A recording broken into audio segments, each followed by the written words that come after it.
आपका ध्यान दो प्रकार के ज्ञान की तरफ दिलाना चाहता हूँ। जब से परमात्मा ने इस जगत का निर्माण किया, जब से परमात्मा ने इस जगत का निर्माण किया, उसी समय निर्माणकर्ता ने जिस चीज का निर्माण किया मनुष्य का, उसको अपने आने तक का जो रास्ता बताया, वो रास्ता सूफीज्म है। सूफीज्म सागर है, सूफीज्म सागर है, अध्यात्म सागर है। और बात को अन्यथा मत लीजिएगा, धर्म वो छोटी छोटी नदियां हैं जो अध्यात्म के सागर में जाकर मिल जाती हैं। अध्यात्म जो है वो सिर्फ और सिर्फ परमात्मा के साक्षात्कार पर विश्वास रखता है। स्वयं को बूंद बनाकर परमात्मा नाम के समुद्र में लीन कर देने का नाम सूफीज्म है। इसमें अलग अलग ब्रांचेस हैं, सबके अलग अलग मेडिटेशन है, सबके अलग अलग जप हैं। यहाँ होशियारपुर में सरकार गरीब नवाज की तरफ से, सरकार बख्तियार काकी की तरफ से, हजरत निजामुद्दीन औलिया की तरफ से और तमाम चिश्तिया सिलसिले के पेशवाओं की तरफ से चिश्तिया सिलसिले का काम संभालने के लिए जिस व्यक्ति को चुना गया, प्रकृति ने जिसे चुना और उसे अनुभव से अनुभवी व्यक्तियों ने जाना, उस व्यक्ति का नाम खलीफा राज मोहम्मद है। मैं आपसे प्रार्थना करता हूँ, विनती करता हूँ कि अब इस दरबार में हर बृहस्पतिवार को हाजिरी दें। हाजिरी सुबह के वक्त, शाम के वक्त दें, कम से कम एक बार दें और उसके बाद आपके जीवन में कोई कष्ट नहीं रहेगा, ऐसा मैं वादा करता हूँ। जीवन में जो अध्यात्म का अनुभव इस सेवक ने प्राप्त किया, पूर्वजों से, अपने गुरुओं की श्रृंखला से, उस आधार पर मैंने ये दो चार बातें आपसे कही। अगर किसी ने लिखा है कि गुरु गोविंद दोऊ खड़े काके लागू पाए, बलिहारी गुरु आपने गोविंद दियो मिलाए, जब ये लिखा है तो इसका कोई ना कोई, मेरी बहनों, मेरी बच्चियों, कोई ना कोई कारण तो होगा। दरअसल सूफी मार्ग जो है ये भगवान श्री कृष्ण के जो तीन मार्ग हैं, कर्म मार्ग, ज्ञान मार्ग, भक्ति मार्ग, उसका सम्मिश्रण है। सूफीज्म में सदगुरु जो है वो चेतना के हिसाब से किसी को कर्म के द्वारा, किसी को भक्ति के द्वारा, किसी को ज्ञान के द्वारा परमात्मा नाम के सागर में मिलाने का प्रयत्नशील रहता है। अब ये शिष्य का कर्तव्य है कि वो भक्ति में कितना रंगता है, अपने गुरु के आगे कितना समर्पित होता है। जितना समर्पित होगा उतना ये संसार और वो संसार दोनों ही में भलाई प्राप्त होगी। ये जगह आने वाले वक्तों में पूरे पंजाब, पूरे हिंदुस्तान में मशहूर होगी और आप अपनी संतानों से कह सकते हैं कि देखो हम आज से 20 साल पहले वहां जाते थे। ये जगह रुकने वाली नहीं है, इस पर परमात्मा की कृपा है। कोई लाख जतन करे, कोई भी करे, ये जो है इसमें सरकार गरीब नवाज का, सरकार बख्तियार काकी का, हजरत निजामुद्दीन औलिया का निगाहे करम है, गैब का करम है। इस जगह पर पूर्णतया जो पढ़ा लिखा तबका है, पॉजिटिव एनर्जी है। उस एनर्जी को हमने एब्जॉर्ब करना है, अपने अंदर उस एनर्जी को समाना है, समाकर, और जैसे अमृत है ना, अमृत को अपने अंदर धारण कर लेना है। फिर उसके बाद व्यक्तित्व अपने आप स्वामी चैतन्य जैसा, मीरा जैसा, राबिया बसरी जैसा अपने आप चैतन्य बनता है, अपने आप मस्ती आती है और उसी पवित्र मस्ती में, पाक नशे में उसी पवित्र मस्ती में परमात्मा की पहले झलक दिखनी शुरू होती है और उसके बाद पूर्णतया परमात्मा का साक्षात्कार होता है। तो मेरा निवेदन है कि आप पूर्णतया भक्ति भाव से आज का प्रोग्राम पूरा करें और उसके बाद लीन भाव से यहाँ पर हाजिरी दें और यहाँ के लिए प्रकृति ने जिसको चुना है, चिश्तिया सिलसिले ने जिसको चुना है, उसका पूरा सहयोग करें, क्योंकि आपका सहयोग इस पूरे इलाके को एक पॉजिटिव एनर्जी का केंद्र बनाएगा। ये तो बनना ही है, लेकिन आप सहयोगी हो जाएंगे तो आप हमेशा के चलने वाले पुण्य में शामिल हो जाएंगे।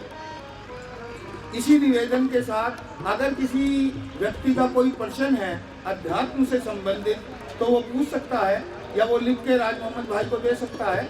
और बाकी मेरा यही निवेदन है कि आप आएंगे तो तजुर्बा देखेंगे। खुश्क बातों में कहाँ है शेख कैफे जिंदगी,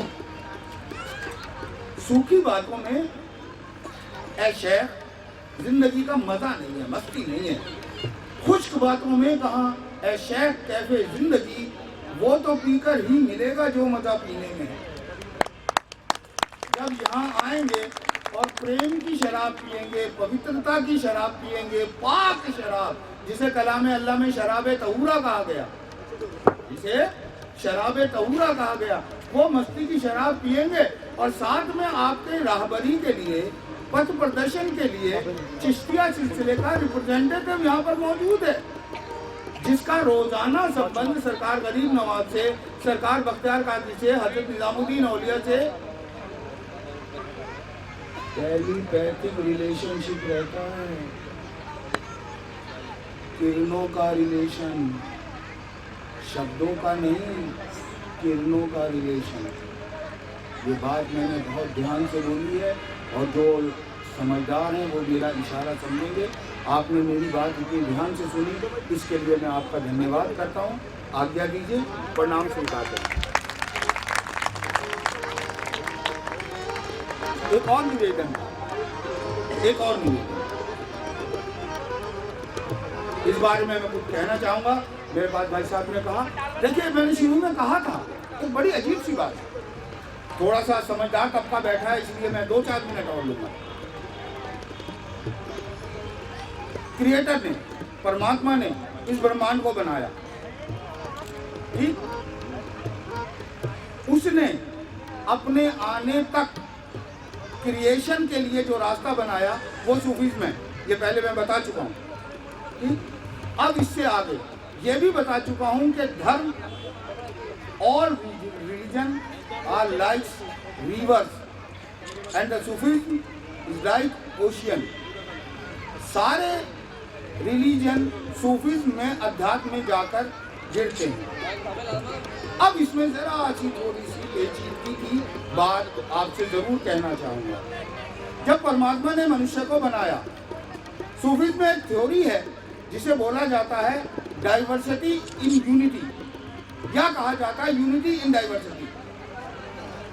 उस सूरत के लिए वो ला जो है एक से अनेकता का ला कहलाता है, जिसे उर्दू में वहदत में कसरत कहा जाता है। इस ब्रह्मांड को चलाने के लिए, गतिमान करने के लिए एक मनुष्य से दूसरा मनुष्य, दूसरे से फिर आगे संतान उत्पत्ति के जरिए पूरा ब्रह्मांड चला। और जब पूरा ब्रह्मांड चला तो परमात्मा ने जो अपने आने तक का जो रास्ता बताया था, जिन जिन लोगों ने उस रास्ते से परमात्मा का साक्षात्कार किया, उन्होंने अपने साथियों को वो रास्ता बताया कि भाई ये एक घाट है, इससे नदी पार हो सकती है, मैंने इस घाट से नदी पार की है। एक दूसरे ने दूसरा पुल बनाया, बोले भाई इधर से भी नदी पार हो सकती है। इस तरीके से धर्म की उत्पत्ति हुई।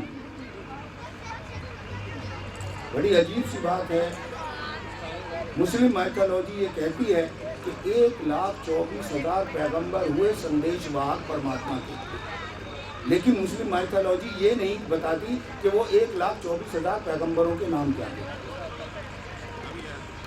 ये बड़ी अजीब सी बात है। दरअसल परमात्मा का संदेश लेके जो भी आया और जिसने मोक्ष, निर्वाण, मुक्ति प्राप्त की, उसने करुणा के कारण जो रास्ता अपने साथियों को बताया तो वो धर्म बना। एक पहाड़ है, पहाड़ की चोटी पे पहुंचने के बाद नीचे वालों को देखा जाता है कि भाई सारे रास्ते वहीं पहुंच रहे हैं, कोई जरूरत नहीं है, एक मूल तत्व को पहुंच जाओ। आप किसी भी रिलीजन, किसी भी धर्म, किसी भी संप्रदाय, किसी भी फिरके से संबंध रखते हैं, लेकिन तौहीद, एकेश्वरवाद, परमात्मा एक है, इसमें क्या किसी धर्म को दिक्कत है क्या? इसमें तो किसी धर्म को दिक्कत नहीं है। परमात्मा एक है तो सारे धर्म भी एक हैं।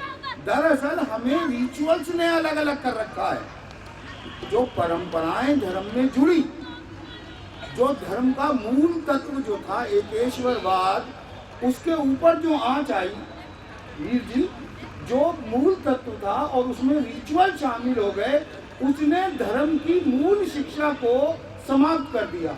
अब हम ये समझने लगे कि ये जो है मिस्टर एक्स हैं, ये मिस्टर वाई हैं, ये मिस्टर जेड हैं, जबकि मूल तत्व जो है वो है ह्यूमनिटी, इंसानियत, प्रेम, मोहब्बत।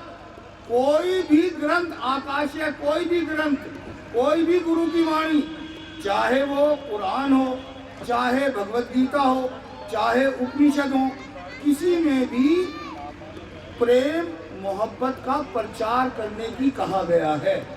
नफरत तो किसी ने कहा ही नहीं गया। तो फिर हमारे बीच में नफरत कौन फैलाता है? कैसे होती है नफरत? क्यों?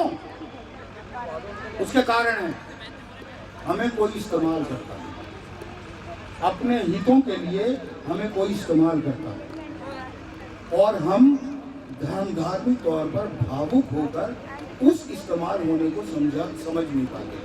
एक मिनट में तो इस्लाम खतरे में आ जाता, वो इस्लाम खतरे में हो गया, क्या हो गया खतरे में? एक मिनट में धर्म पे आंच आने लगती है। अरे भाई, जिस चीज पे आंच आने लगे वो धर्म ही कैसा?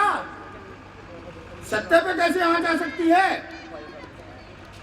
जिस धर्म पे आंच आ जाए वो धर्म कैसा? सत्य पे कैसे आंच आ सकती है? सत्य पे कभी आंच नहीं आती। आंच आती है हमेशा रिचुअल्स पर, परंपराओं पे आंच आती है। हमें रिचुअल से बचना है, परंपरा से बचना है। देखना यह है कि ये धर्म का मूल है या परंपरा।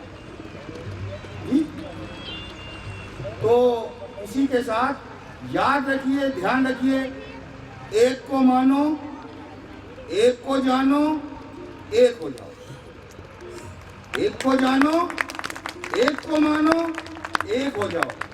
जिन लोगों ने हमें ये रास्ता दिखाया है, उनके नक्शे कदम पर चलकर, उनकी शिक्षाओं का पालन करके हमें परमात्मा का साक्षात करना है। यही सूफीज़्म का मकसद है और यही